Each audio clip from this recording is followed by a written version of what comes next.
नमस्कार, good morning, सत श्री अकाल। आप सभी का यूएस तंवर एग्रीकल्चर फाउंडेशन के डिजिटल प्लेटफॉर्म पे एक बार फिर से स्वागत है।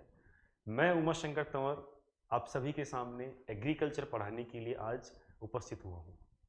जैसा कि विगत क्लास में मैंने आप सभी को अवगत कराया था कि हम लोग बहुत जल्द डिजिटल प्लेटफॉर्म आपके सामने लेकर के आए हैं और आने वाले समय में आप सभी के लिए जेट, आईसीआर, बीएचयू और कृषि पर्यवेक्षक वे सभी परीक्षाएं जो 12वीं स्तर से आयोजित की जाती हैं उन सभी के लिए निःशुल्क हम लोग आपको एग्रीकल्चर की क्लासें प्रोवाइड करवाएंगे, जिसमें आरबीएससी का पूरा सिलेबस करवाया जाएगा।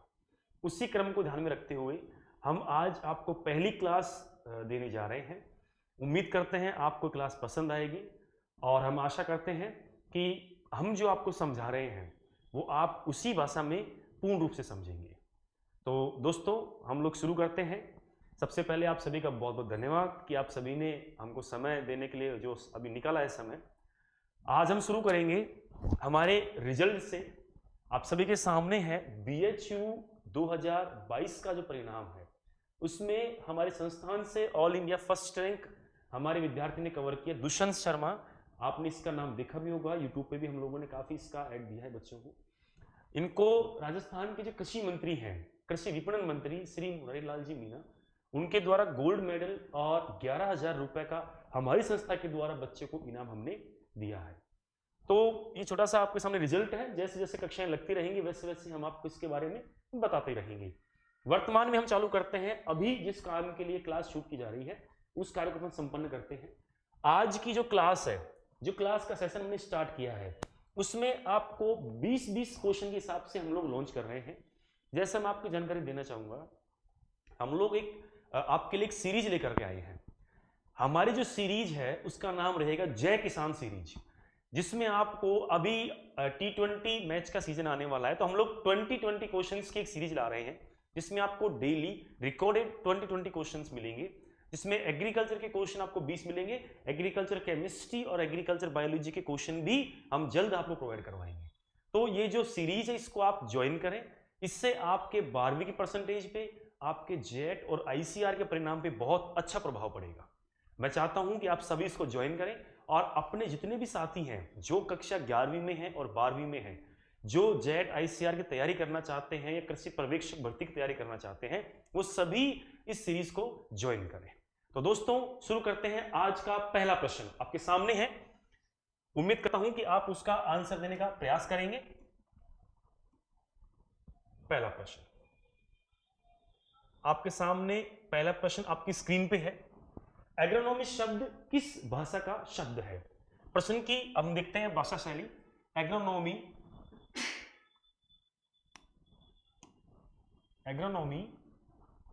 शब्द कौन सी भाषा का है? देखो बेटो, यह दो चीज है। पहला प्रश्न किसके बारे में पूछ रहा है? प्रश्न एग्रोनॉमी के बारे में पूछ रहा है। क्या पूछ रहा है? कौन सी भाषा का है, मतलब लैंग्वेज के बारे में पूछ रहा है। इसका सामान्य स्थिति में हम देखें, इसका सामान्य अर्थ क्या होगा, तो आप लोग सभी बच्चे एक बार प्रयास करो बताने का कि इसका आंसर क्या हो सकता है अपने दिमाग से, और प्रश्न को आप नोट डाउन भी करते रहो। हाँ, मैं आपको बताना भूल गया, आप जैसे ही हमारी क्लास को लेना आप प्रारंभ करें, नोटबुक साथ में रखें आप, क्योंकि हम लोग पीडीएफ आपको अरेंज नहीं करेंगे। कई लोग होते हैं जो पीडीएफ बच्चों को प्रोवाइड करवा देते हैं तो बच्चा लिखता नहीं है उनको। हम लोग आपको पीडीएफ नहीं देंगे, आपको खुद को लिखना है, क्योंकि आप लिखोगे तो आपको याद रहेगा। इसलिए हम लोग 20-20 क्वेश्चन के आधार पे आपको पढ़ा रहे हैं। 20-20 क्वेश्चनों में हम लोग पूरी आरबीएससी को कवर करेंगे। तो कम समय में अधिक से अधिक कॉम्पिटिटिव लेवल से हम लोग अपनी तैयारी करेंगे, ताकि जो आने वाले एग्जाम्स है उसमें हम लोग अच्छा परिणाम देकर के पास हो सके। तो प्रश्न आपके सामने है, एग्रोनॉमी कौन सी भाषा का शब्द है? आप लोग लगभग आपने लिख ही लिया होगा। जिन्होंने अपना अपना आंसर दिया है वो कमेंट बॉक्स में जरूर बताएं। एग्रोनॉमी सामान्य स्थिति में हम देखें तो इसका राइट आंसर है, एग्रोनॉमी किस भाषा का शब्द है बच्चों? ग्रीक भाषा का शब्द है। बाकी के 3 बच रहे हैं, ये किस भाषा के शब्द है? तो एक बार पहले एग्रोनॉमी को समझ लेते हैं। एग्रोनॉमी शब्द बेटे 2 शब्दों से मिलकर बना है। कितने शब्दों से? 2 शब्दों से। कौन कौन से? पहला एग्रोस शब्द, कौन सा? एग्रोस, और दूसरा नॉमस। 2 शब्द है, एग्रोस और नोमस। एग्रोस की हम बात करेंगे तो एग्रोस का अर्थ होता है फील्ड। क्या होता है बच्चों? फील्ड। एग्रोस का हम अर्थ लेंगे तो क्या होगा बच्चों, फील्ड। नॉमस की हम बात करेंगे तो नॉमस का अर्थ निकलेगा टू मैनेजमेंट। क्या निकलेगा बच्चों, टू मैनेजमेंट।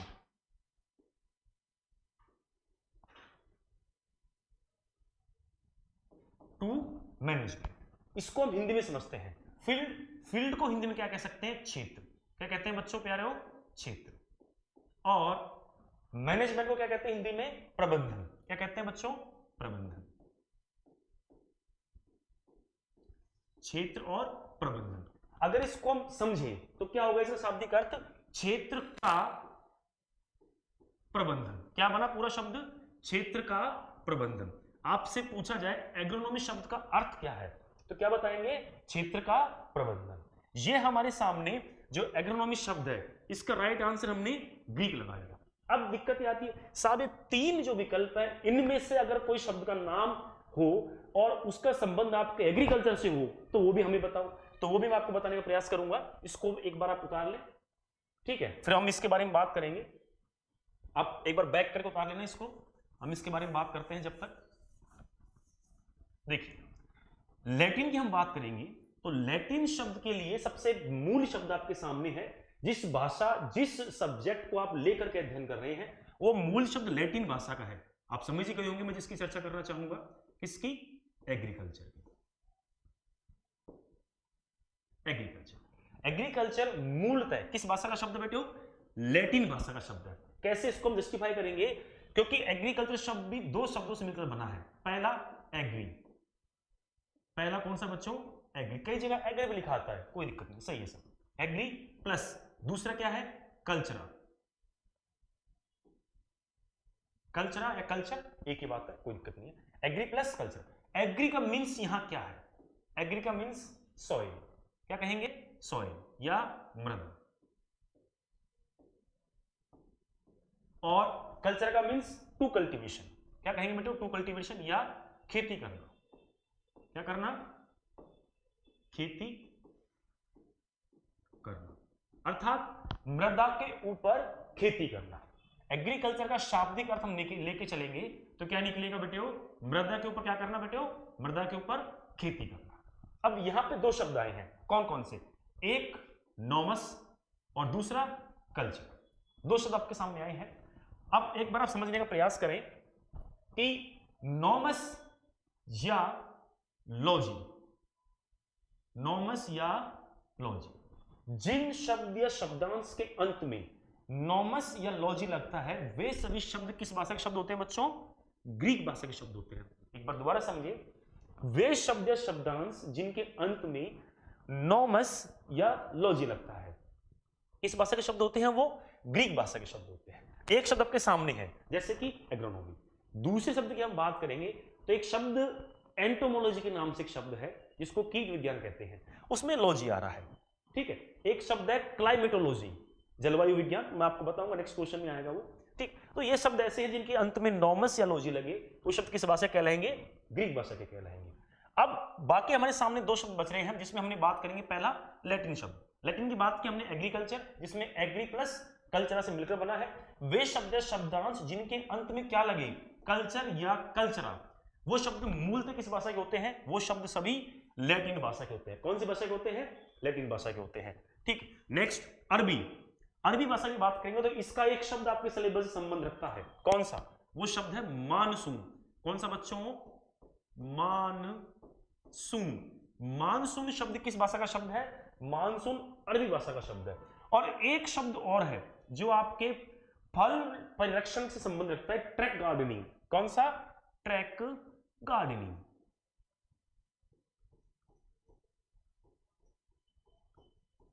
ट्रैक गार्डनिंग, ठीक है, ये आपने सुना होगा। तो ये सभी शब्द हैं, इनको आप लिख लें एक बार ऐसे कैसे। इनमें से जरूरी नहीं है प्रश्न में एग्रोनॉमी के बारे में पूछे, एग्रीकल्चर के बारे में पूछ सकता है, मानसून के बारे में पूछ सकता है, या ट्रैक गार्डनिंग के बारे में भी पूछ सकता है। इसलिए हमने चार जो विकल्प लिए हैं ऐसे लिए हैं जिनके बारे में हम आपको डिटेल से समझा सके। तो इसमें अपना ये लगभग शब्द शैली का चैप्टर यहां पे क्लियर होता है। अब नेक्स्ट चैप्टर के बारे में हम चलेंगे, नेक्स्ट क्वेश्चन की तरफ।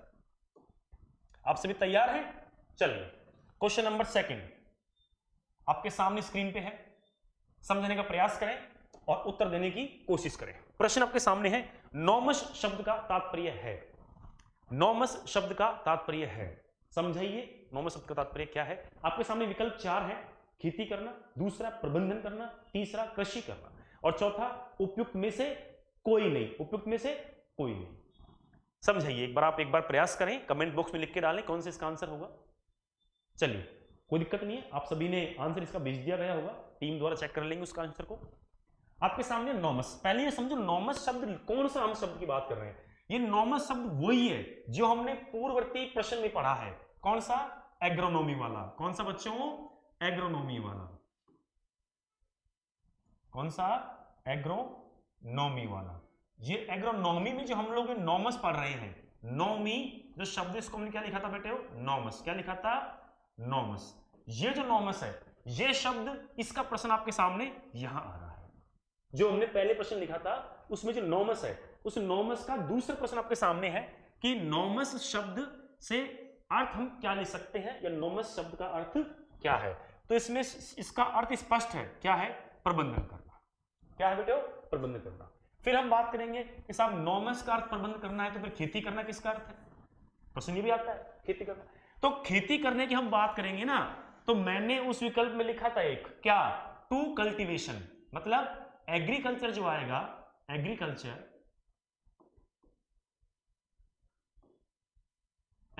के अंदर जो कल्चर शब्द है, इस कल्चर का अर्थ यही होता है, क्या?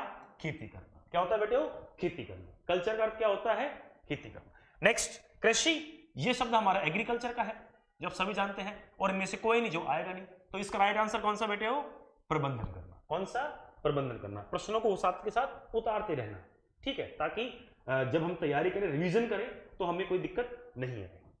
नेक्स्ट क्वेश्चन की तरफ हम चलेंगे। अगला हमारा क्वेश्चन है, सभी बच्चे तैयार रहें और अगले क्वेश्चन का आंसर देने का प्रयास करें। आपकी स्क्रीन पे क्वेश्चन नंबर 3।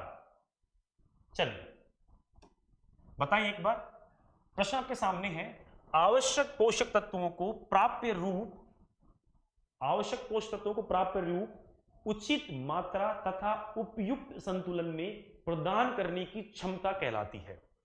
जो प्लांट जो होते हैं, उनके जो पोषक तत्व हैं, उनको प्राप्य रूप, मतलब उनको उपलब्ध रूप में, अवेलेबल फॉर्म में, उचित मात्रा में, निश्चित मात्रा में, उपयुक्त संतुलन में, एक प्रॉपर सीक्वेंस में प्रदान करने की क्षमता। यहां किसकी चर्चा की जा रही है? पहले तो आप इसका आंसर निर्धारित करें और कमेंट बॉक्स में डालें कि इसका आंसर क्या हो सकता है, ठीक है। नेक्स्ट आगे चलेंगे।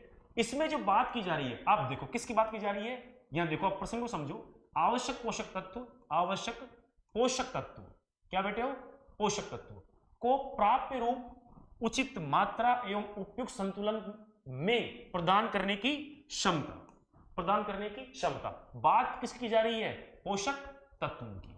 पोषक तत्वों की बात की जा रही है। तो इसका राइट आंसर हम देखेंगे शॉर्ट में, तो क्या आएगा? बी, सॉरी, राइट आंसर इसका आएगा सी, मृदा उर्वरता। क्या आएगा बेटे? मृदा उर्वरता। अब इसको समझते हैं कि ये क्यों है। देखो, दो शब्द आपने पढ़े होंगे, आपके लेसन में भी, आपके पाठ में भी है। एक तो है मृदा उत्पादकता। क्या है बेटे?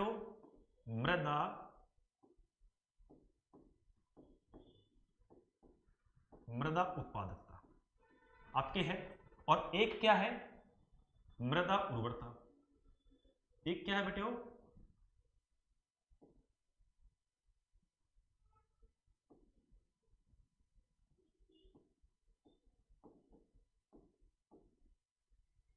मृदा उर्वरता। दो शब्द आपके सामने हैं, एक तो है उत्पादकता, दूसरा उर्वरता। उर्वरता की हम बात करेंगे तो उर्वरता का मतलब किससे निकलता है? उर्वरकों से। किससे? उर्वरकों से। मतलब उर्वरक, मतलब जैसे यूरिया उर्वरक है, डीएपी उर्वरक है, आप सभी ने पढ़ा होगा। यूरिया, डीएपी दोनों क्या है? उर्वरक। इन दोनों से पौधे को क्या मिल रहा है? क्या मिल रहा है बताइए? इन दोनों से पौधे को मिल रहा है पोषक तत्व। क्या मिल रहा है बच्चों? दोनों से पोषक तत्व। जितने भी फर्टिलाइजर्स हैं, उन सभी से पौधे को क्या मिलता है? पोषक तत्व मिलता है। कोई फर्टिलाइजर नाइट्रोजन देता है, तो कोई नाइट्रोजन फास्फोरस देता है, ठीक है। अलग अलग रूप में न्यूट्रिएंट्स पौधे को अवेलेबल होते हैं। तो यहां पे हम पोषक तत्व की बात करेंगे, इसलिए उर्वरकता में पोषक तत्वों की आवश्यकता होती है, इसलिए उर्वरकता जो शब्द है, उर्वरकता जो होती है, यह सीधा पोषक तत्वों के द्वारा निर्धारित की जाती है। यहां सॉइल जितना पौधों को न्यूट्रिशन प्रोवाइड करवा रही है, वो सभी किस में आएंगे? मृदा उर्वरकता में आएंगे। दूसरा हम बात करेंगे मृदा उत्पादकता। उर्वरकता से जो न्यूट्रिएंट पौधे को मिल रहे हैं, उसके बाद में जो उपज होगी वो किस में आएगी? उत्पादकता में, जिसका आगे हम आंसर क्वेश्चन है वहां सॉल्व करेंगे। ठीक है, तो ये चैप्टर है। मैं इसके एक क्लास आपको डाल दूंगा, ठीक है ना, बड़ी क्लास बनेगी इसकी, पर्टिकुलर बीच बीच में पॉइंट बना बना के तो मैं क्लास डालता रहूंगा, वो आप इसकी एक क्लास ले लेना, तो आपको वहां उर्वरता और उत्पादकता दोनों का कंसेप्ट क्लियर हो जाएगा। क्योंकि बड़ा चैप्टर है ये, इसको एक क्वेश्चन में अपन इसको लेना चाहें, समाहित करना चाहें, तो वो फिर इस चैप्टर के साथ अनुचित हो जाएगा। ठीक है, नेक्स्ट अगला क्वेश्चन बात, इसका राइट आंसर कौन सा है? मृदा उर्वरता। ठीक है, क्योंकि बात किसकी हो रही है? पोषक तत्वों की। उर्वरक मृदा में क्या पाए जाते हैं? पोषक तत्व। ठीक है ना, वैसे आप कर सकते हो, इसी शब्द से पकड़ सकते हो इसका आंसर, इसी से। नेक्स्ट अपना क्वेश्चन है आपके सामने, क्वेश्चन नंबर 4। सभी बच्चे देने का प्रयास करें, इसका आंसर क्या आएगा? चलिए बताएं बच्चे, इसका आंसर क्या आ सकता है? निम्न में से, देखो आपके सामने आ गया वही प्रश्न, उसी का ही अगला क्वेश्चन है। निम्न में से मृदा उर्वरता को प्रभावित करने वाला प्राकृतिक कारक नहीं है। प्रश्न दोबारा पढ़ें, निम्न में से मृदा उर्वरता को प्रभावित करने वाला प्राकृतिक कारक नहीं है। प्रश्न दोबारा पढ़ें, प्रश्न तिबारा पढ़ें, है ना, और इसका आंसर देने का प्रयास करें कि कौन सा इसका आंसर होगा। अब आपने चैप्टर ढंग से पढ़ा होगा तो ही आप इसका आंसर दे सकते हैं। ठीक है, देखिए कैसे प्रश्न आपसे पूछ रहा है, निम्न में से मृदा उर्वरता को प्रभावित करने वाला प्राकृतिक कारक कौन सा कारक? प्राकृतिक कारक। देखो पहली बात तो समझो, पहले विकल्प देखो कौन कौन से हैं। विकल्प ए स्थलाकृति, विकल्प बी जलवायु, विकल्प सी फसल प्रणाली और विकल्प डी मृदा प्रोफाइल की गहराई। एक बात मैं आपको क्लियर कर दूं, ये चारों ही तत्व मृदा उर्वरता को प्रभावित करते हैं। पहली बात तो मैं क्लियर कर दूं आपको, ठीक है। कई बच्चे समझेंगे सब चारों ही इसमें आ रहे, नहीं, चारों ही तत्व मृदा उर्वरता को प्रभावित करते हैं, लेकिन प्रश्न क्या पूछ रहा है? प्राकृतिक कारक, प्राकृतिक कारक नहीं है, नेचुरल कारक नहीं है। तो पहले ये समझो प्राकृतिक कारक होता क्या है। प्राकृतिक कारक हम बात करेंगे, प्राकृतिक अर्थात जिसका निर्माण कौन करती हो? जिसका बच्चों क्या निर्माण, जिसका निर्माण किसके द्वारा किया जाए? जिसका निर्माण प्रकृति के द्वारा किया जाए। किसके द्वारा बेटे हो? प्रकृति के द्वारा जिसका निर्माण किया जाए, वो सभी कारक क्या कहलाएंगे? प्राकृतिक कारक कहलाएंगे। दैट्स क्लियर, मतलब वो सभी कारक जिनका निर्माण कौन करे? प्रकृति करे, नेचर जिनका निर्माण कर रहा है वो सब नेचुरल या प्राकृतिक कहलाएंगे। अब यहां हम आते हैं कि किस किस का निर्माण प्रकृति के द्वारा किया जाता है। देखो स्थलाकृति, स्थलाकृति क्या होती है बेटो? स्थल की आकृति, जैसे हमारे आसपास में डूंगर है। अब देखो गांव में क्या होता है कि छोटे छोटे टीले होते हैं, तो टीले को तो काट के समान कर सकते हैं, वो स्थलाकृति नहीं कह सकते हैं। स्थलाकृति जो फिक्स है, जो स्थायी है, स्थल की आकृति। स्थलाकृति मतलब स्थल की आकृति। जैसे पहाड़ी क्षेत्र है, पहाड़ी क्षेत्र या ढलान वाला क्षेत्र, अब उसकी आकृति को हम बदल नहीं सकते। जैसे हम बात करें हिमालय प्रदेश की, हिमालय क्षेत्र या जम्मू कश्मीर का क्षेत्र पहाड़ी क्षेत्र है, क्या उसको बदल सकते हैं? क्या पॉसिबल नहीं है। तो मतलब वो प्राकृतिक कारक है, क्या उसको बदल सकते हैं? नहीं बदल सकते, लेकिन वो हमारी उर्वरता को प्रभावित कर रहा है। कैसे कर रहा है? पहाड़ी क्षेत्र है तो आप जानते हैं कि पहाड़ पे वर्षा होगी तो वर्षा के पानी के साथ पोषक तत्व घुल करके कहां जाते हैं? नीचे की तरफ आते हैं ना। तो जो उर्वरक होगी, जो न्यूट्रिएंट्स होंगे, वो सब कहां जाएंगे? घुल के नीचे की तरफ आ जाएंगे। तो हमारी नीचे की मृदा ज्यादा क्या हो जाएगी? उर्वरक। बच्चों क्या हो जाएगी? हमारी नीचे की मृदा ज्यादा उर्वरक हो जाएगी ना। तो प्राकृतिक कारक प्रभावित कर रहा है। तो अब देखें प्रश्न में वापस आओ, जो हमारा प्रश्न क्या कह रहा है? प्राकृतिक कारक नहीं है, तो स्थलाकृति प्राकृतिक कारक है। स्थलाकृति प्राकृतिक कारक है क्योंकि इसका निर्माण और इसका अंत प्रकृति के द्वारा होता है, मनुष्य के द्वारा नहीं होगा। दूसरा है जलवायु, ये भी आप जानते हैं, जल और वायु के संयोग से जो बनता है वो जलवायु कहलाता है। क्या हम जलवायु बदल सकते हैं? बदल सकते हैं क्या? आप सोच के देखो, अभी मौसम किसका है? सर्दी का। आप प्रयास करो गर्मी आ जाए, बदलो जलवायु को, जिनके दिमाग में हो सब बदल सकते हैं तो बदलो, गर्मी लाओ और थोड़ी बहुत गर्मी हमारे क्लासरूम में भेजो, ठीक है ना। तो ये पॉसिबल नहीं है, ये चेंजेबल नहीं है, मतलब ये भी प्राकृतिक कारक है, इसको भी हम नहीं बदल सकते। नेक्स्ट आता है मृदा प्रोफाइल की गहराई। मृदा प्रोफाइल गहराई मतलब जो मृदा होती है, मृदा एक लेयर के रूप में पाई जाती है, परतों के रूप में मृदा पाई जाती है, आपने पढ़ा होगा 12वीं कक्षा में, जिसमें ऊपरी जो परत होती है इसको कार्बनिक परत कहते हैं। क्या, कौन सी परत कहते हैं बेटे? कार्बनिक, जिसको इंग्लिश में बोलते हैं ओ होरिजन। क्या बोलते हैं? ओ होरिजन। कार्बनिक पदार्थ है, कार्बनिक जो परत है इसको ओरिजिन भी बोलते हैं। उसके बाद जैसे जैसे नीचे जाएगा वैसे वैसे परत चेंज होती जाएगी। अगले हम आगे जाएंगे तो कौन सी आ जाएगा? ए ओरिजिन, हमारी ए परत आ जाएगी। इसको समझो आप नॉर्मल लैंग्वेज में, हम कुआं खोदते हैं, कुआं खोदने के बाद ऊपर से खोदना शुरू करेंगे तो क्या आएगा? कुछ कंकड़ पत्थर आएंगे, ठीक है, नॉर्मल मिट्टी के लकड़ी के आ जाते हैं, कचरा वचरा नॉर्मल काली मिट्टी आ जाती है, या हमारे पेड़ पौधे के अवशेष आ जाते हैं, उसको हटाएंगे। उसके बाद थोड़ी कड़क मिट्टी आएगी, उसके नीचे जाएंगे कंकरीली मिट्टी आएगी, उसके नीचे और जाएंगे तो एक परत आ जाती है, जिसको पापड़ी बोलते हैं ना, चिकनी चिकनी चमकीली चमकीली पथरीली परत आती है। उसको तोड़ने के पश्चात नीचे से पानी मिलता है, जिसको बोलते हैं भाई पाताल तोड़ कुएं, बोलते हैं ना, इसलिए बोलते हैं वो। तो वो जो परत का सीक्वेंस है उसको हम नहीं बदल सकते। हम चाहे वो परत ऊपर आ जाए, क्या ऐसा पॉसिबल है? नहीं है, पॉसिबल नहीं है। क्यों? क्योंकि वो प्रकृति के द्वारा निर्धारित है, प्रकृति के द्वारा बनाया गया है, तो उसमें बदलाव कर सकते हैं? नहीं कर सकते, इसलिए ये भी प्राकृतिक कारक है। अब बचा कौन सा? हमारा फसल प्रणाली। कौन सा बचा बच्चों? फसल प्रणाली। फसल प्रणाली को क्या हम बदल सकते हैं? यह सोचने वाला विषय है। बदल सकते हैं कैसे? फसल प्रणाली का मतलब यह होता है कि हम कब और कौन सी विधि से फसल ले रहे हैं, यह प्रणाली है। जैसे अगर हम मान लीजिए हमारा मौसम कौन सा है? खरीफ का। कौन सा मौसम बच्चों? खरीफ का मौसम। खरीफ के मौसम में हम देखते हैं सामान्यतः जनरल फसल की बात करें तो धान, सब बच्चे जानते हैं कि धान कौन सी ऋतु की फसल है बेटे? धान खरीफ की फसल है। नेक्स्ट और बात करें खरीफ फसल कौन सी है? मक्का। कौन सी बेटे? मक्का किसकी फसल है? खरीफ की फसल है।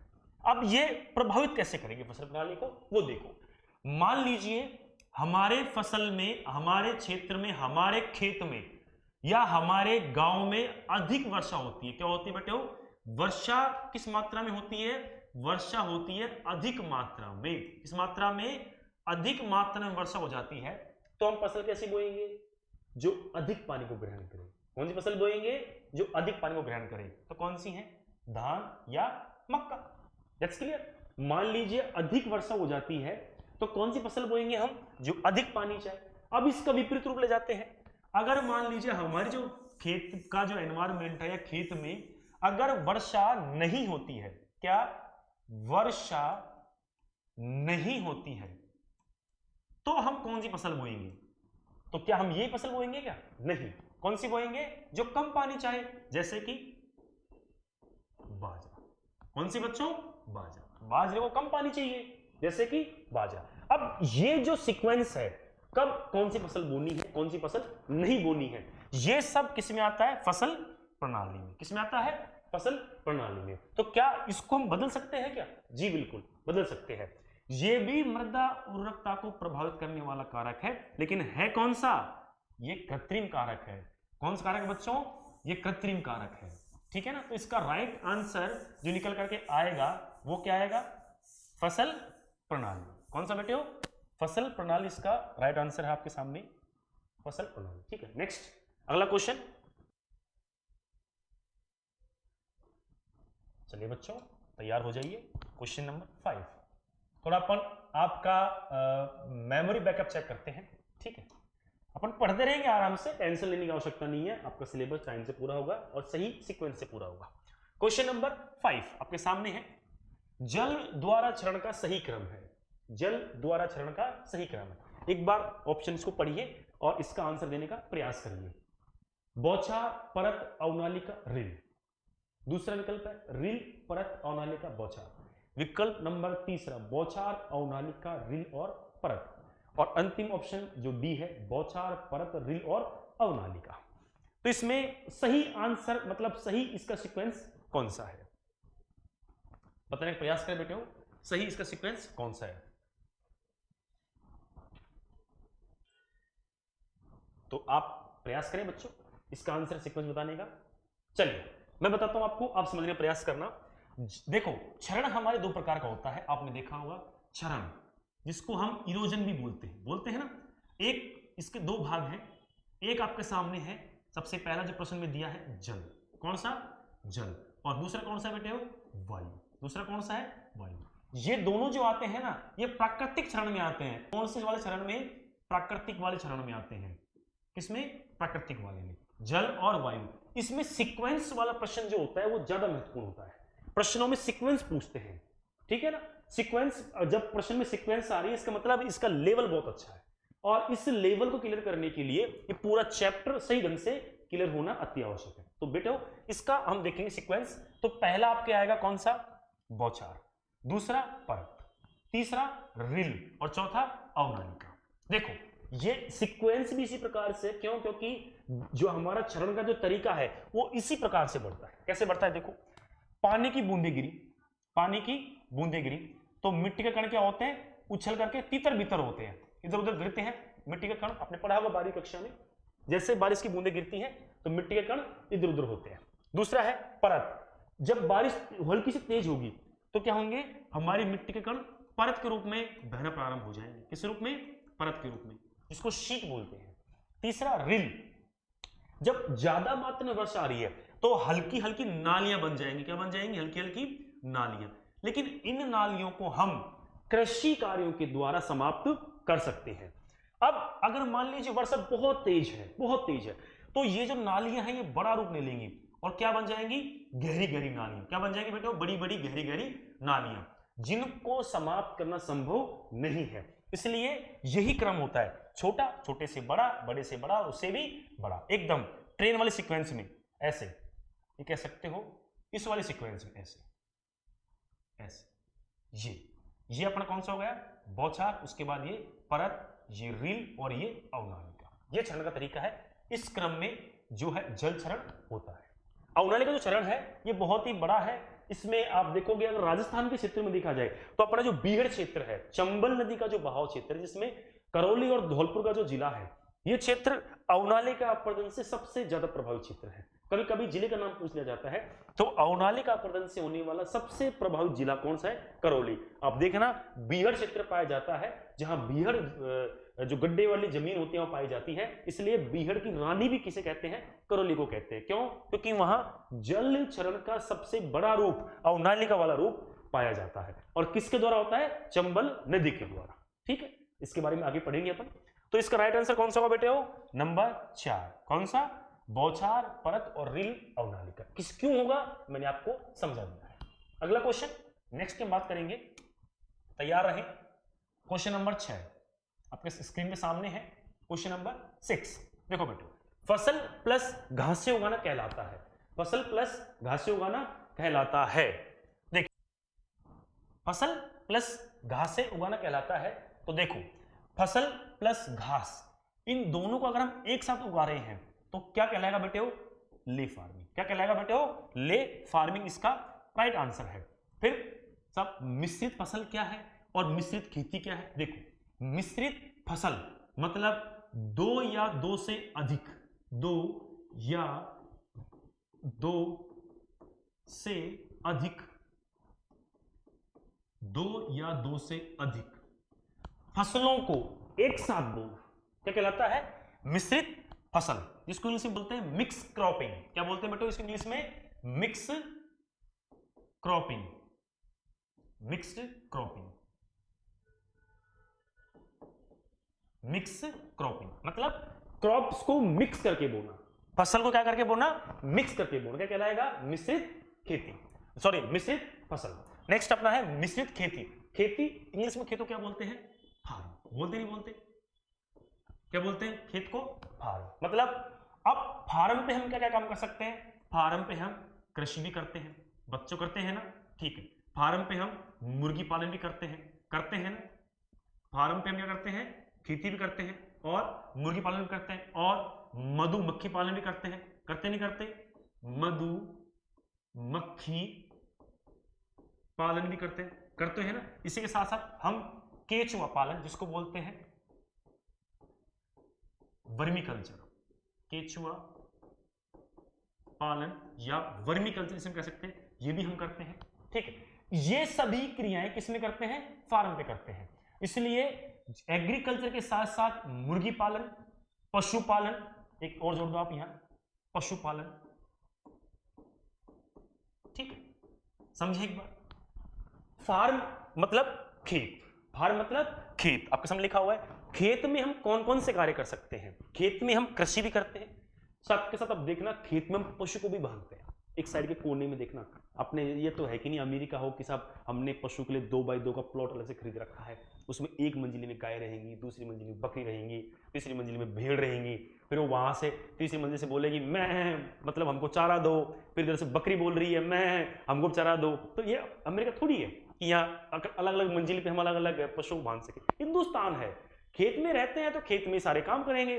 बाहर निकलते ही गाय दिख गई, आगे जाएंगे खेत दिख गया, उससे आगे जाएंगे मधुमक्खी का अपने एपीकल्चर फार्म दिख गया, उससे आगे जाएंगे तो नीम के छाया के नीचे हमने वर्मी कल्चर का प्लांट लगा रखा है। तो अर्थात कृषि के साथ साथ खेत में पशुपालन, मुर्गी पालन, मधुमक्खी पालन, केचुआ पालन इत्यादि की क्रियाएं संपन्न करना क्या कहलाता है? मिश्रित खेती कहलाता है। क्या कहलाता है बेटे? मिश्रित खेती कहलाता है। दोबारा सुने, कृषि कार्य के साथ साथ पशुपालन, मुर्गी पालन, मधुमक्खी पालन, रेशम कीट पालन, केचुआ पालन इत्यादि क्रियाएं करना क्या कहलाता है? मिश्रित खेती कहलाता है। लीफ फार्मिंग आपके सामने है, फसल प्लस घासें। नेक्स्ट, अब आगे चलेंगे। अगला क्वेश्चन, क्वेश्चन नंबर 7। चलो प्यारे बच्चों, बताने का प्रयास करें, निम्न में से मृदा संरक्षण का जैविक विधि कौन सी है? मृदा संरक्षण, सॉइल को कंजर्व करने की जैविक मींस बायोलॉजिकल मेथड कौन सा है? बताइए। मृदा को संरक्षित मतलब बचाने की, उसको कंजर्व करने की जैविक विधि कौन सी है? इसमें पहली है क्यारी व थाला विधि, दूसरी है कंटूर टेरेस बनाना, चौथी है अधो मृदा की गहरी जुताई और लास्ट में है पलवार।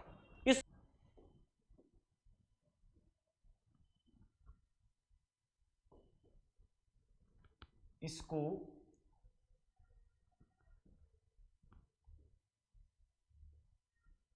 चलिए, इसको मल्चिंग भी कहते हैं। क्या कहते हैं बेटे?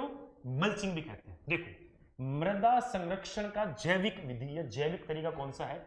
मृदा को संरक्षित करेंगे जीवों के माध्यम से, किसी जीवित कारक के माध्यम से, या जीवित कारक से जो कुछ हमको मिल रहा है उसके माध्यम से। जैविक की हम बात करेंगे। देखो, क्यारी या थाला बनाना, यहां किसी प्रकार की जैविक या फिर जीव से संबंधित कोई क्रिया नहीं हो रही है। सॉइल को हम, मिट्टी को हम क्यारी बना रहे हैं तो वहां किसी प्रकार का जीव नहीं आ रहा, ना पेड़ पौधे आ रहे, नहीं आ रहे। नेक्स्ट, कंटूर टेरेस बनाना। कंटूर टेरेस आप जानते हैं पहाड़ी क्षेत्र होते हैं, पहाड़ी क्षेत्र में कृषि कार्य करने के लिए इस प्रकार के खेत बनाए जाते हैं, आप देखना। ठीक है, तो वो सभी किस में आएंगे? कंटूर टेरेस में आएंगे। किस में आएंगे बेटो? कंटूर टेरेस में आएंगे। तो यहां पे भी इस प्रकार की गतिविधि नहीं हो रही है। नेक्स्ट, अधो मृदा की गहरी जुताई करना, मतलब जो सॉइल होती है, सॉइल के अंदर की तरफ सब सॉइल होती है। क्या होती है बेटा? सब सॉइल, सॉइल के अंदर क्या होती है? सब सॉइल, जिसको अधो मृदा कहते हैं। इसके अंदर हल चलाना, इसके अंदर हल चलाएंगे तो इससे क्या हमारी मृदा का संरक्षण होगा? बिल्कुल नहीं होगा, बिल्कुल नहीं होगा। उसको तो हम अधो मृदा को तोड़ रहे हैं, क्यों? ताकि हमारी जड़ें उस मृदा के अंदर गहराई तक प्रवेश कर सके, जड़ें गहराई से पोषक तत्व ग्रहण कर सके, इसलिए तोड़ रहे हैं। तो यहां सॉइल का संरक्षण का कोई ऑप्शन नहीं है। अब अंतिम बचा मल्चिंग या पलवार। क्या पलवार के माध्यम से हम सॉइल को कंजर्व कर सकते हैं? जी हां, कर सकते हैं बेटो। सॉइल के माध्यम से हम, पलवार के माध्यम से हमारी मृदा को संरक्षित कर सकते हैं। कैसे? जो फसल के अवशेष रहते हैं, फसल के अवशेष को अगर हम मिट्टी के ऊपर बिछा दें तो जो मृदा का जो अपर्दन होने वाला है जल के द्वारा या वायु के द्वारा, वो क्या हो जाएगा? कम हो जाएगा। ठीक है, तो वो फसल के अवशेष हम बिछा रहे हैं ना, तो वो कौन से अवशेष है? वो जैविक अवशेष है। कौन से बेटे? वो जैविक अवशेष, इसलिए वो जैविक विधि है। इसका राइट आंसर क्या आएगा? डी। कौन सा आएगा बेटे? डी। चलिए, एक प्रश्न का विकल्प था, मेरे दिमाग से निकल गया, माफी चाहूंगा। इंटरक्रॉपिंग कौन सा बेटे? इंटरक्रॉपिंग। देखो, इंटरक्रॉपिंग ये अलग अलग नहीं है, ये एक साथ है, ये अलग अलग नहीं आएगा बेटे। ठीक है, ये एक साथ में है इंटरक्रॉपिंग। इंटरक्रॉपिंग मतलब क्रॉप्स के अंदर इंटर मतलब किसी भी फसल के अंदर दूसरी फसल बोना, किसी फसल के अंदर कौन सी फसल बोना, दूसरी फसल बोना, इंटरक्रॉपिंग। एक फसल के अंदर अगर हम लाइन में दूसरी फसल बो रहे हैं तो वो क्या आएगा बेटे, इंटरक्रॉपिंग आएगा। जैसे हमने एक फसल बोई, इसके अंदर हम दूसरी फसल बो रहे हैं, ठीक, फिर हमने वापस वही फसल, फिर वही फसल, ठीक। तो ये जो डॉट डॉट वाली जो फसलें हैं ना, ये वाली फसलें, ये किस में आएंगी, इंटरक्रॉपिंग में आएंगी। किस में आएंगे बेटे, इंटरक्रॉपिंग में आएंगी। इसकी मैं क्लास आपको अलग से शूट करके दे दूंगा।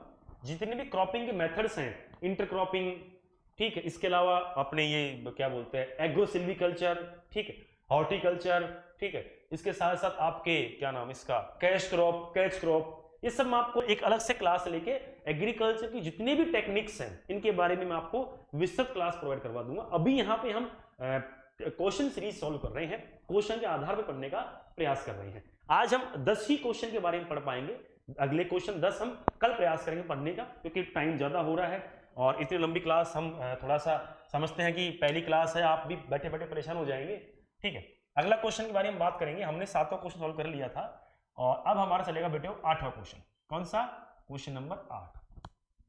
चलिए बात करेंगे हम सर्वाधिक वायु क्षरण।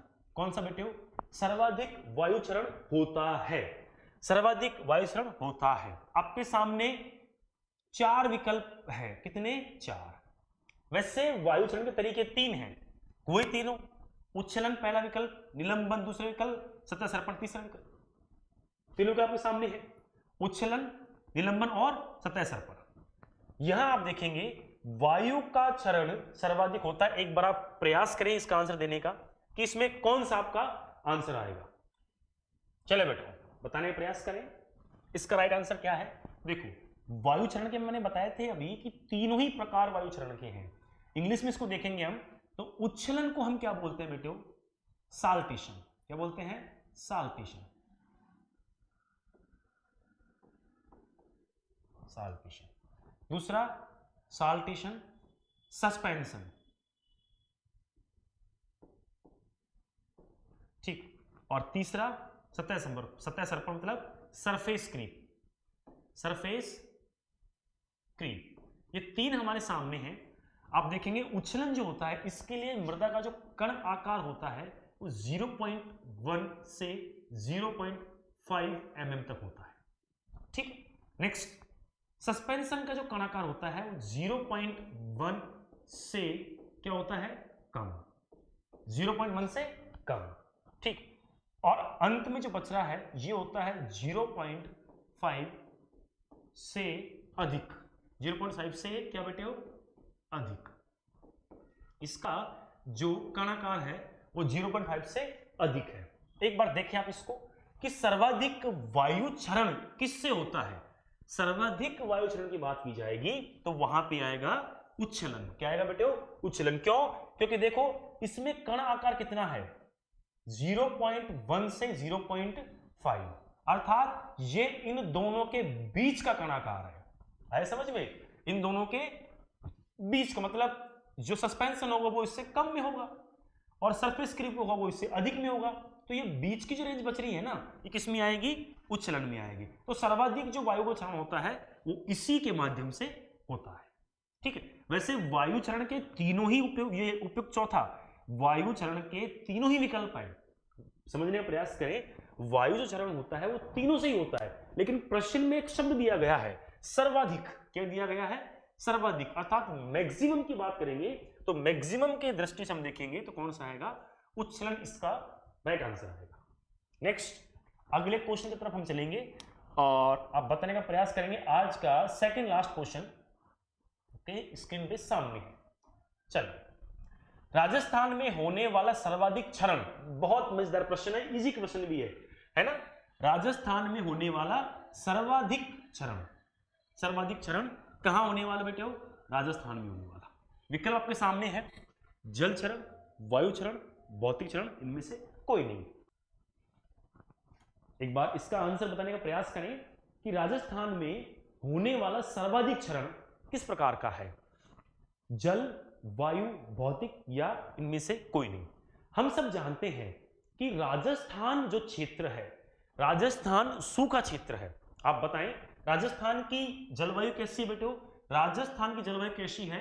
तो राजस्थान की जलवायु हम पढ़ते हैं कैसी बच्चों? शुष्क। कैसी है? शुष्क। और इसको इंग्लिश में हम देखेंगे तो इंग्लिश में कौन सी आएगी मेरे प्यारे बच्चों? एरिड। कौन सी आएगी? एरिड। क्यों? क्योंकि यहाँ की जो औसत वार्षिक वर्षा है वो कितनी है? आपके सामने स्क्रीन पे है 57.5। किसमें? सेंटीमीटर में। किसने प्यारे बच्चों?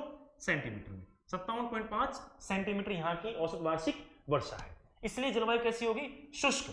शुष्क जलवायु होगी अर्थात यहां पे सूखा और आंधी पड़ना दोनों आम स्थितियां हैं, सामान्य सी बात है। यहां सूखा रहना और अकाल पड़ना, आंधियां चलना सामान्य सी बात है। हम देखते हैं गर्मियों के मौसम में हमारे यहां आंधी चलती है बहुत भयंकर, लेकिन बारिश के मौसम में कभी बाढ़ नहीं आती ना। क्यों? उसका कारण यही है, यहाँ की जलवायु कैसी है? शुष्क जलवायु है। इसलिए हम बात करेंगे तो राजस्थान में सर्वाधिक चरण की बात करेंगे तो कौन सा आएगा मेरे प्यारे बच्चों? वायु चरण। कौन सा आएगा? वायु चरण। आपको शायद अंदाजा नहीं होगा पर मैं बताना चाहूंगा आपको कि जो हमारा बॉर्डर क्षेत्र है, राजस्थान का जो नक्शा आपने देखा होगा वो इस प्रकार से आपको मिलेगा देखने का। आप एक बार प्रयास करना। ठीक इस प्रकार से आपका राजस्थान का नक्शा है। इसमें आप देखेंगे कि ये जो सीमावर्ती क्षेत्र है, ये वाला, ये सीमावर्ती क्षेत्र जिसमें आपके बीकानेर, फिर ये जैसलमेर आ गया यहाँ पूरा, ठीक, फिर ये बाड़मेर आ गया, ये बीकानेर गया, ये आपके गंगानगर आ गया, ये हनुमानगढ़ गया, ठीक है ऐसे। तो ये जो बॉर्डर क्षेत्र है, इस बॉर्डर क्षेत्र से जो पाकिस्तान लग रहा है, क्या लग रहा है? पाकिस्तान। इस बॉर्डर क्षेत्र से जो पाकिस्तान लगा हुआ है, यहां से प्रतिवर्ष गर्मी के मौसम में प्रतिदिन कई कुंटल मात्रा में रेत भारत से पाकिस्तान पहुंचती है और कई कुंटल मात्रा में रेत पाकिस्तान से भारत आती है। वहां ये रेत का आदान प्रदान होने की क्रिया सामान्य सी बात है। सामान्य शब्द में समझो इसको कि अगर हम जैसलमेर जाएं और वहां हम किसी टीले के ऊपर कुछ रख दें तो ये कोई फिक्स नहीं है कि कल वो टीला सलामत रहेगा, कोई गारंटी नहीं है। वहां वायु का अंधकार इतना तेज गति से चलता है, वायु का अपवर्तन इस प्रकार से होता है कि वहां रातों रात टीले एक जगह से उठ करके दूसरी जगह पर शिफ्ट हो जाते हैं। ठीक है, इसलिए राजस्थान की दृष्टि से हम बात करेंगे ना तो कौन सा आएगा बेटे? वायु। और बात करेंगे किसकी दृष्टि से? भारत की दृष्टि से, तो कौन सा आएगा? जल। अगर भारत की दृष्टि से बात की जाए, जल शरण किस में आएगा बेटे? जल शरण आएगा आपके भारत की दृष्टि से, कि भारत में सर्वाधिक शरण किससे होता है? जल से होता है। और राजस्थान में किससे होता है बेटे? वायु से होता है। नेक्स्ट, अगला और आज का अंतिम प्रश्न बताने का प्रयास करें सभी बच्चे। उम्मीद करता हूं समझ में आया होगा। अगला क्वेश्चन आपके सामने है, अंतिम प्रश्न, और प्रश्न बहुत मजेदार है। थोड़ा आपका है ना बेसिक कंसेप्ट पूछने का प्रयास करेगा ये, कि आप थोड़े से प्रश्न के आधार पर अपने आप को व्यवस्थित कर पाते नहीं कर पाते। देखो, जिस बच्चे ने 11वीं 12वीं नहीं पढ़ा ना, उसके दिमाग से प्रश्न आउट है, वो उसको नहीं कर पाएगा, वो इस प्रश्न को छोड़ देगा। लेकिन जिस बच्चे ने ये प्रश्न हल कर दिया, इसका मतलब उसका वो चैप्टर बहुत अच्छे से क्लियर है। देखो प्रश्न क्या है? निम्न में से किसकी हमें पहचान करनी है? निम्न में से हमें सत्य कथन की पहचान करनी है। एक बार देखें, निम्न में से हमें किसकी पहचान करनी है बेटे? सत्य कथन की पहचान करनी है। सभी उर्वरक मृदाएं उत्पादक होती है। समझने का प्रयास करें, सभी कौन सी मृदाएं? उर्वरक मृदाएं। देखो, दिमाग और अपने आप को इसी प्रश्न पे व्यवस्थित करो। सभी उर्वरक मृदाएं क्या होंगी? उत्पादक होती है। क्या कथन सही? नहीं है। क्यों? सभी उर्वरक मृदाएं उत्पादक हो भी सकती है, नहीं भी हो सकती। मैं समझाऊंगा अभी, पहले विकल्प देखो आप एक बार। प्रश्न पहला, विकल्प अपने सामने, पहला विकल्प सभी उर्वरक मृदाएं उत्पादक होती हैं, ठीक है। विकल्प नंबर 2, सभी उत्पादक मृदाएं उर्वरक होती हैं। विकल्प नंबर 3, मृदा उर्वरकता की इकाई एनपीके अर्थात किलोग्राम प्रति हेक्टेयर में होती है। चौथा विकल्प है मृदा उत्पादकता की इकाई रुपीज, ये आरएस है ना, रुपीज है, रुपीज प्रति हेक्टेयर में होती है। ये 4 आपके सामने ऑप्शन है और इसका आपको विकल्प आपके सामने ये नीचे है, ये ए बी सी डी, ये इसके विकल्प है। इसके आधार पे आपको उत्तर देना है कि निम्न में से कितने कथन सत्य हैं। जो कथन सत्य हैं उनको इसमें से छांटना है, ठीक है। सिंपल हम भाषा में समझेंगे और सिंपल तरीके से इसको हल करेंगे। देखो, पहला इसमें देखो कि निम्न में से सत्य कथन की पहचान कीजिए। हम सत्य और सत्य को पहले छांटेंगे। पहला हमारा कथन है सभी उर्वरक मृदाएं उत्पादक होती हैं, कोई गारंटी नहीं है, हो भी सकती है नहीं भी हो सकती। कैसे? मान लीजिए हमारी मिट्टी में बहुत अच्छा न्यूट्रिएंट कंटेंट है, पोषक तत्व बहुत अच्छे हैं, सब कुछ बहुत अच्छा है, तो क्या हमारी मृदा उत्पादक होगी? कोई गारंटी नहीं। क्यों? क्योंकि उत्पादक होने के लिए उपयुक्त परिस्थितियां भी होनी चाहिए। सोइल में कितना अच्छा न्यूट्रिशन लेवल हो, लेकिन अगर हमारे मैनेजमेंट में अगर कमी है, अगर हमारे प्रबंधन में कमी है, तो सीधा प्रभाव किस पे पड़ेगा? हमारे उत्पादन स्तर पर। अगर मैनेजमेंट सही ढंग से नहीं करेंगे तो हमारा उत्पादन स्तर भी सही ढंग से नहीं हो पाएगा और हमारा उत्पादन कम हो जाएगा। जबकि हमारी मृदा क्या है? उर्वरक है या उपजाऊ है। तो ये कंसेप्ट हमारा विकल्प ए क्या होता है बेटे? गलत। क्या होता है बेटे? गलत। कि सभी उर्वरक मृदाएं उत्पादक होती नहीं होती, हो भी सकती हैं और नहीं भी हो सकती।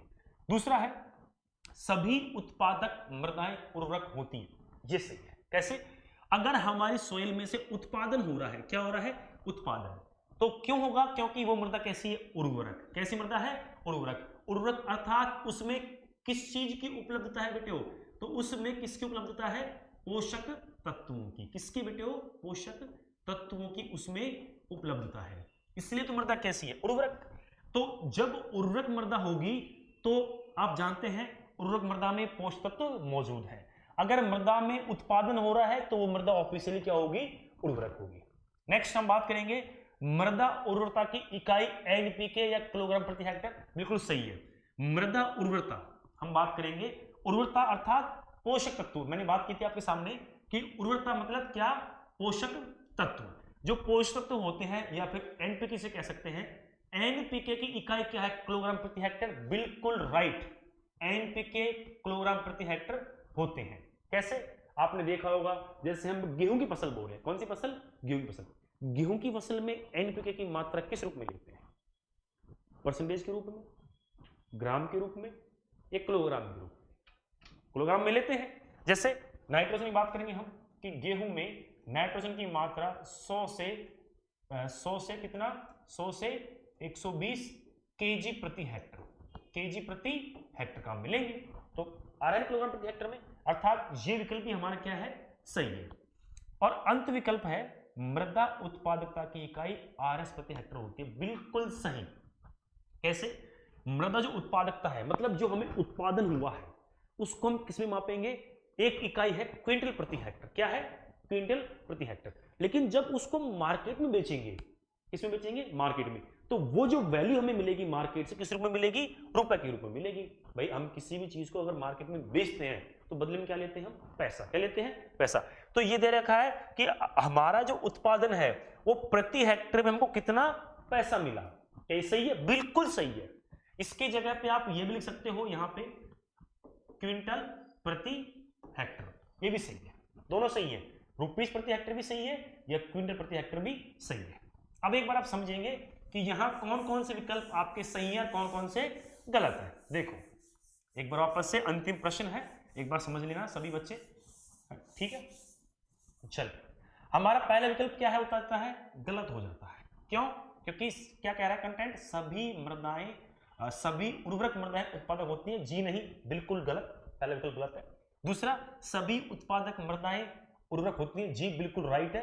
अगर उत्पादन हो रहा है तो मृदा उर्वरक है, मृदा उर्वरक है। जैसे अगर किसी का जेट में सिलेक्शन हो रहा है तो वो इंटेलिजेंट है। समझ गए? चाहे किसी रूप में हो इंटेलिजेंट है, और नहीं हो रहा है इसका मतलब इंटेलिजेंट नहीं है। भाई गांव में तो सब यही जानते हैं, पास हो गया मतलब 700 पढ़ा है मुझसे, और नहीं हो मतलब कुछ नहीं पढ़ता। ये है ना? वही सीन यहाँ है, भले ही पढ़ता हो चाहे वो, ठीक है ना? तो यहां हम समझेंगे अगर उत्पादन हो रहा है मतलब मृदा क्या है? उर्वरक है। नेक्स्ट, मृदा उर्वरता की इकाई क्या है? किलोग्राम प्रति हेक्टर। बिल्कुल राइट। अगर हमें उर्वरकता बढ़ानी है तो नाइट्रोजन, फास्फोरस, पोटास किस रूप में देंगे? किलोग्राम प्रति हेक्टर के रूप में देंगे, जो मैंने समझाया कभी आपको 120 किलोग्राम, 60 किलोग्राम, 40 किलोग्राम देते हैं ना। नेक्स्ट अंतिम, वो भी सही है। अंतिम, मृदा उत्पादकता की इकाई रुपीस प्रति हेक्टर में है। बिल्कुल सही, तीनों सही है। अब देखो यहां कितने विकल्प सही है? 1 2 3 ऑप्शन देखेंगे बी सी डी। अब बी सी डी कितनों में आ रहे हैं? देखो ठीक है, यहां बी सी डी कौन से में आ रहा है? डी में आ रहा है। तो आंसर क्या होगा इसका? डी सही आंसर होगा। ठीक है बेटो, तो ये थोड़ा सा चैप्टर जो है हमने क्वेश्चन की, देखो क्वेश्चन इजी भी रखे हैं, थोड़ी सी क्वेश्चन की फॉर्मेटिंग भी हमने इस प्रकार की रखी है जो आजकल के पेपर में आ रही है। ठीक है, वो जमाना चेंज हो गया कि प्रश्न दे दिया, 4 विकल्प दे दिए और उसके उत्तर पूछ लिए, नहीं, अब गवर्नमेंट भी एक स्टैंडर्ड को मेंटेन करके चल रही है, क्योंकि एग्रीकल्चर का कोर्स प्रोफेशनल कोर्स है और प्रोफेशनल कोर्स के नाते गवर्नमेंट की जो यूनिवर्सिटी पेपर जो बनाती हैं वो उस स्टैंडर्ड को मेंटेन करके चलती है कि बच्चे को इतना तो बेसिक नॉलेज होना ही चाहिए। तो मैं उम्मीद करता हूं प्यारे बच्चों कि आज की जो क्लास है, आज का जो सेशन है वो आपने ईमानदारी से लिया होगा, उसको नोट डाउन किया होगा, और अगली जो क्लास है, जब क्लास हम लेंगे तो उससे पहले आप इस क्लास को दिन में बैठ के एक बार वापस से देखना, किसी क्वेश्चन में समस्या है दोबारा इसको सोल्व करना, और फिर भी कोई क्वेश्चन आपको दिक्कत हो तो आप कमेंट बॉक्स में लिख करके पूछ सकते हो। प्यारे दोस्तों, आपको हमारी क्लास अगर पसंद आई है तो हमारी क्लास को शेयर करें अपने फ्रेंड सर्किल में, अपने ग्रुप्स में लाइक करें, और अगर आप हमारे चैनल पे नए हैं तो आज ही हमारे चैनल को सब्सक्राइब करें। उम्मीद करता हूं हमारी क्लास आपको पसंद आई होगी। इसी प्रकार आने वाली कक्षाओं में मैं आपके साथ जुड़ा रहूंगा और बहुत शीघ्र आपके सामने एग्रीकल्चर केमिस्ट्री और एग्रीकल्चर बायोलॉजी की भी कक्षाएं हम लेकर के आने वाले हैं।